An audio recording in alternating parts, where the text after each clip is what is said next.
Yung nagustuhan ko kay Cecilia dati, yung kasimplehan niya. Feeling ko ngayon sa nakikita ko, parang ako pa yung naloko. Yung pagka-alien mo dati, nalipat na dyan kay Cecilia eh. Ah, ganon? Bastura ka! Bastura ka! Bastura ka! I guess I just really miss the old Cecilia. Hindi ko alam kung saan napunta. Itinaboy ka niya, ipinahiya pa. Dapat yan ang dapat mong maalala. Pero minahal ko siya! Hindi ka na minahal! Bahay ito ng asawa ko, kaya wala kayong karapatang mag-asal doon dito. Yun lang ng konting kaginhawaan sa buhay. At bago, nakalimutan ako.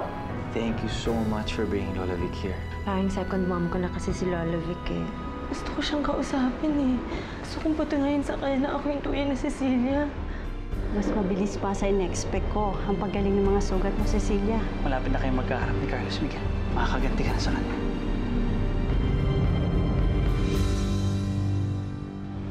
Carlos Miguel, papahinga na ako. Okay, Lola, get some rest, okay? Good night, Lola Vic.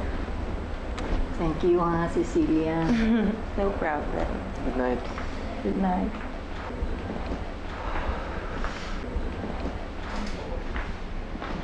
Thank you, Cecilia.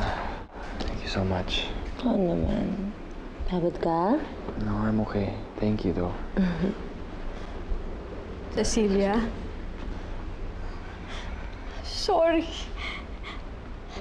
Kahit anong gagawin ko, anak, mapatawad mo lang ako. Nay, amiala kayo.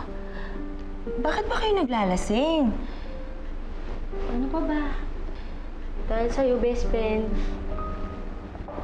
Teka, bakit ba kayo nag-aaway? Anak, alam ko hindi ako naging mabuting ina sa'yo noon. Pero huwag mo naman sana ako pagsasalita ng gano'n.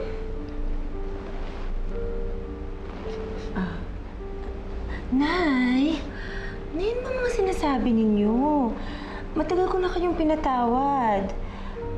Mahal na mahal ko kayo, Nay. Kailangan nag-iisang magulang ko. Hindi ko kayo pagpapalit sa iba. Mahal na mahal ko po kayo, Nay.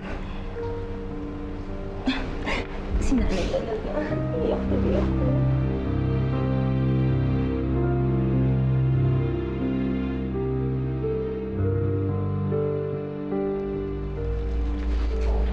Salamat. Kaya nga pala, Manang. Sabi ng doktor, malapit na daw matanggal yung peda sa mukha ni Cecilia. Alam mo, Gilbert, hanggang ngayon, hindi ko pa rin talaga maintindihan. Ano ba ang koneksyon ng pagpapaganda mo kay Cecilia sa paghihiganti mo sa mga Altamonte? Kapag naibalik ko na yung mukha ni Cecilia, madali na siyang paniniwalaan ni Carlos Miguel. Ewan ko lang kung anong mangyayari kapag nalaman ni Carlos Miguel na maling Cecilia palang pinakasalan niya. Baka mabaliw siya. Yun ba ang talagang gusto mong mangyari? Ha? Gusto ko tumalon din siya sa bubong ng mansion nila. Tulad na nangyari kay Tita Bernadette.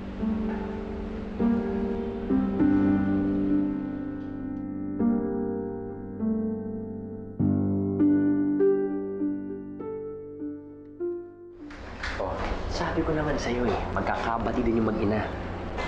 Bait talaga rin best friend, no? Alam mo, Dandoy, kaya ko rin umarting mabait. Samahan mo naman. Naturingan ka pa naman best friend. Alam mo, dapat ikaw yung una nang titiwala sa kanya eh. Paano naman mangyayari yun, Dandoy? Hindi mo ba nakikita? Umaarte lang si Cecilia. Para kay Carlos Miguel.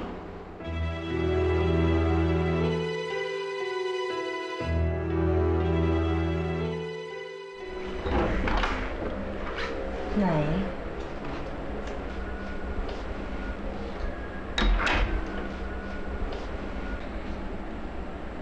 Pwede bang huwag kayong maglalasing dito? Nakakahiya eh. Napaghahalatang wala kayong breeding. Tinigil ko naman yan dati. Naglabas lang ako ng sama ng loob. Nay, pwede ka lang magkulong sa banyo at umiyak? Bakit kailangan pa dun sa maraming tao? Gumagawa kayo ng iskandalo? Mabuti na lang. hindi nakita ni Lola Vic. Mas importante pa sa'yo sasabihin ng ibang tao? Ako ang nanay mo. Alam niyo, kung papipiliin lang ako ng magulang, hindi ko kayo pipiliin. Hindi mo na nga siguro ako mapapatawad. Mabuti pa,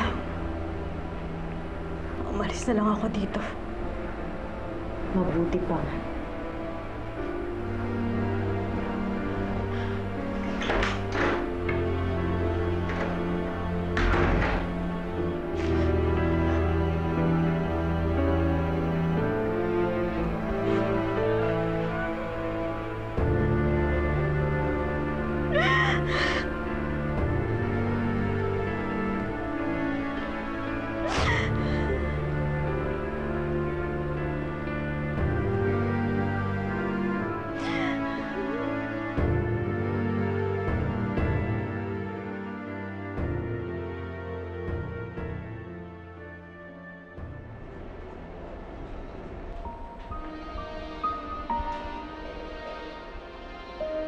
Carlos Miguel?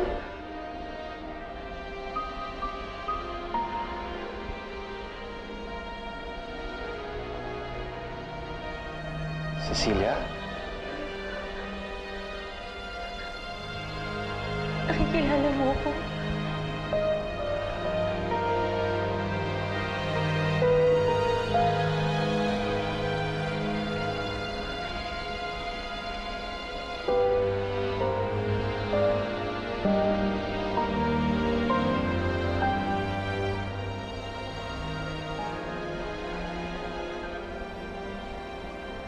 Yes. Salamat, nakikilala mo ako.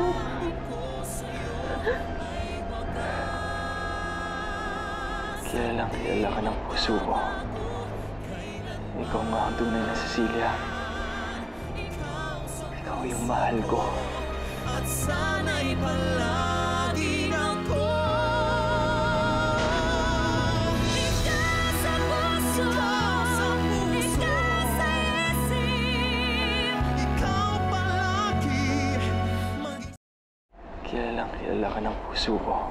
Huwag ka magpapadala sa nararamdaman mo. Kinalimutan ka naman na, di ba? Ikaw nga ang tunay na Cecilia. Itinaboy ka na. Ipinahiya ka. Sino rin ang gustong magpapatay sa'yo? Itinaboy ka na. Ipinahiya ka. Dapat yan ang dapat mong maalala. Pero minahal ko siya! Hindi ka na minahal! Mahal na mahal.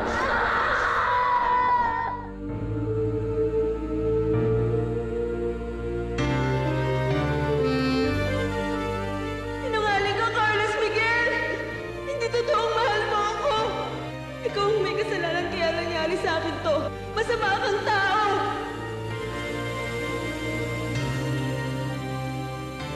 Nay Mariana, sigurado na po ba kayo? Baka naman nabigla lang kayo. Desidido na ako, Esme. Sobrang na si Cecilia eh. Hindi ko na siya kaya. Baliktad na talaga ang mundo ngayon eh, no? Dati, ikaw nagpapaiyak kay Cecilia. Ikaw yung nangaaway sa kanya. Tapos ngayon, siya naman yung gumagawa nun sa'yo. Ikaw naman yung nagdadrama ngayon. Marami nang nag-iba eh. Kaya na niya mag-isa. Kaya na niya. Nawala ako sa buhay niya. Kaya lang, Aling Mariana naman. Anak mo pa rin si Cecilia at nanay ka niya. Yun ang isang bagay na hindi magbabago. Ikaw na ang bahala sa best friend mo, ha? Ano po, ganun. Kung talagang desidido ka na, eh, sasama kami ni Dandoy sa'yo. Sama-sama tayong aalis dito.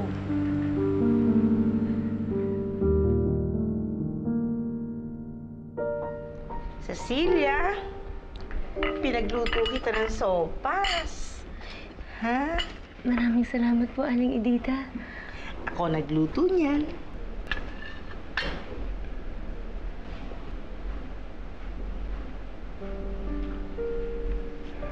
Oh. Bakit? Ha? Parang nahihiya ka. Ayaw mo ba ng niluto kong sopas? Ha? Hindi lang po ako sa'yo na pinagsisilbihan ako. Mula bata pa kasi ako, nga po yung nag-aalaga sa nanay ko. Sinira mo ang buhay ko. Peste ka, Cecilia. Anong mamahalin ng lalaking mayaman sa isang babaeng mahirap na wala namang itinapos sa pag-aaral? Pinabaliwala lang niya ako. Sabi niya, peste daw ako sa buhay niya. Malas daw ako sa buhay niya. Pero, hindi ko magawang magalit Aling Edita kasi mahal na mahal ko yung nanay ko eh.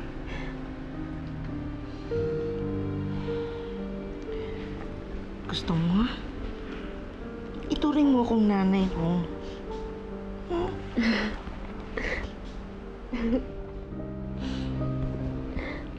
Kawawa ka rin naman palang bata. Gusto mo ba gumanti ka rin sa inay mo?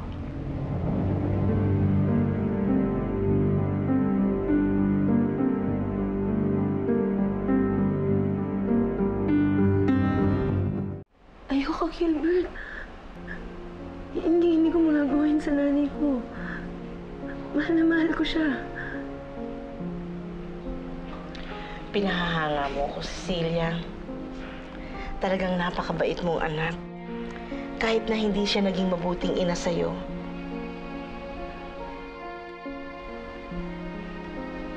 Tahan na, anak ko. Cecilia.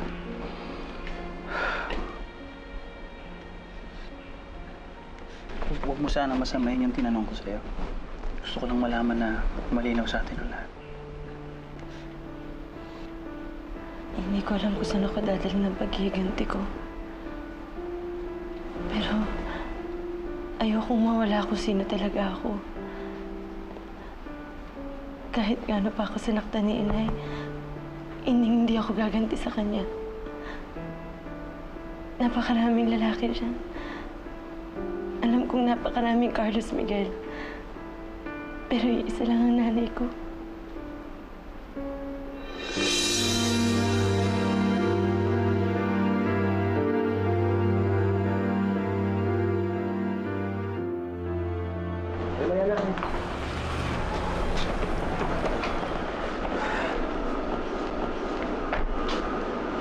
Oh.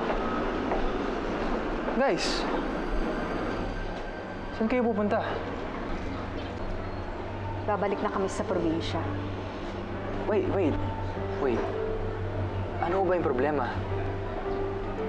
Hindi ba kayo magpapaalam sa amin? Carlos Miguel, ako naman na may gusto nito. Namimiss ko na kasi yung bahay namin.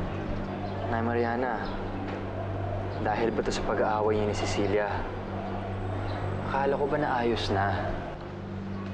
Nay Mariana naman eh. Sabihin mo lang sige, Carlos Miguel, kung ano ginagawa ni Cecilia sa'yo. Esme, tumigil ka. Wait. Sorry, Nay Mariana. Esme, anong ginagawa ni Cecilia kay Nay Mariana?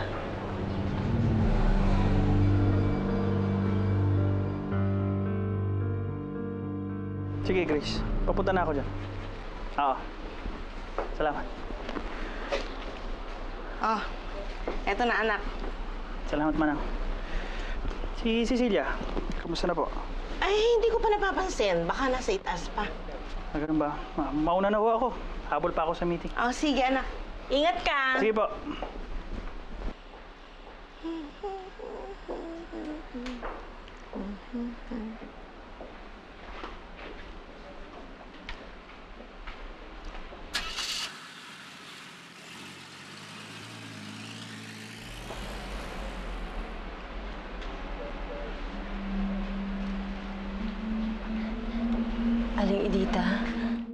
Aling Edita, may ipapakiusap po sana ako sa inyo. O, teka, bakit? Parang kinakabahan ka yata. Bakit ba? Aling Edita, miss na miss ko na po kasi yung inay Mariana ko eh. Gusto ko po sana siyang makita. Naku, alam ba yan ni Gilbert? Alam ko po kasi hindi siya papayag eh. Ay, naku, mahirap yan. Mahirap. Sige na po, Aling Edita. Kung gusto niyo po, sumama po kayo sa akin. Gusto ko lang po talagang malaman na ligtas si inay. Gusto ko lang po makasigurado. Aling Edita, sige na po. Naku, Cecilia, alam mo, ngayon lang ako susuway kay Gilbert. Sana huwag kang gagawa ng anumang bagay na ikagagalit niya. Ha? Pangako po, Aling Edita.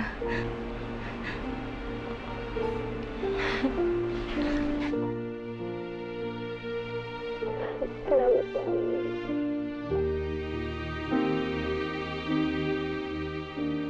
Sa wakas makikita ko na ulit ang inay.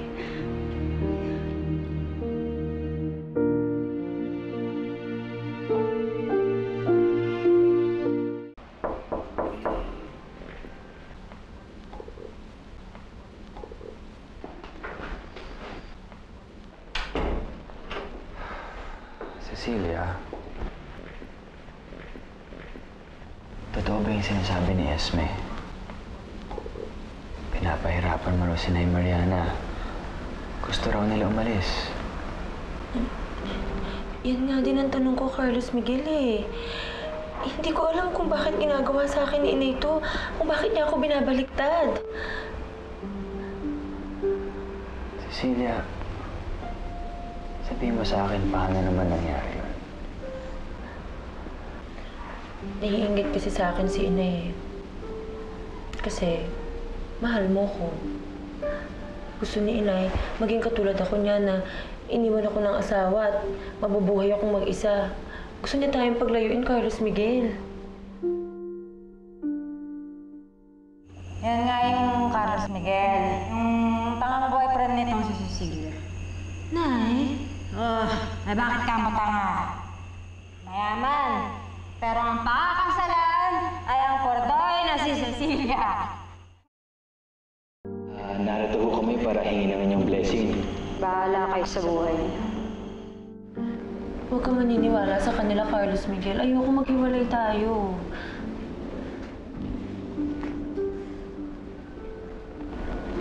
Okay. Look, I'm sorry. I'm sorry nagduda ako sa'yo. I mean, ikaw naman siguro ang dapat kong paniwalaan. If you want, pwede ko naman sila kausapin. Ako nang kakausap sa kanila. You sure? Okay, sige.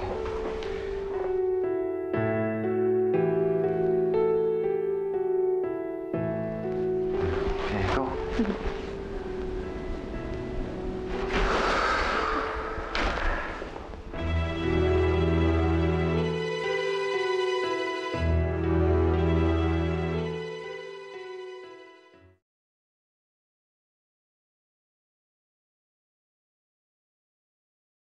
Naku, sigurado ko hindi tayo papapasukin. Akong bahala, Cecilia.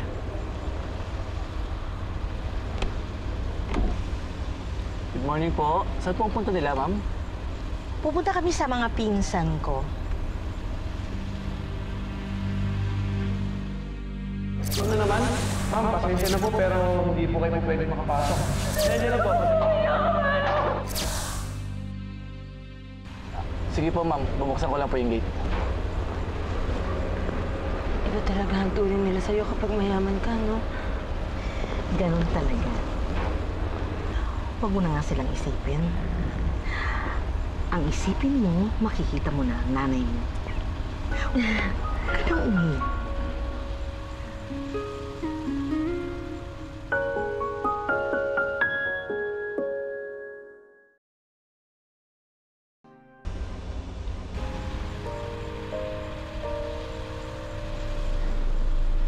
Nay? Esme? Si Dandoy?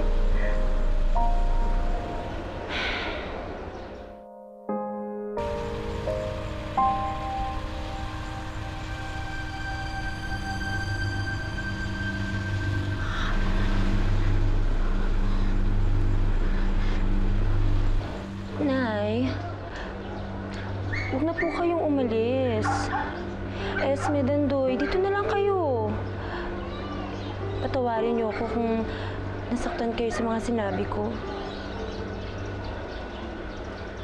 Basta, kung saan si Aling Mariana, doon kami. Doon kami ni Dandoy. Anak, pinapatawad mo na ba ako talaga? Opo, Nay. Hindi ko naman kayo matitiis eh. Aaminin ko sa'yo. Nasaktan ako sa mga sinabi mo. Pero hindi rin kita matitiis, anak kita eh. Kung mas masaya ka na nandito kami, hindi kami aalis. Salamat, Nay.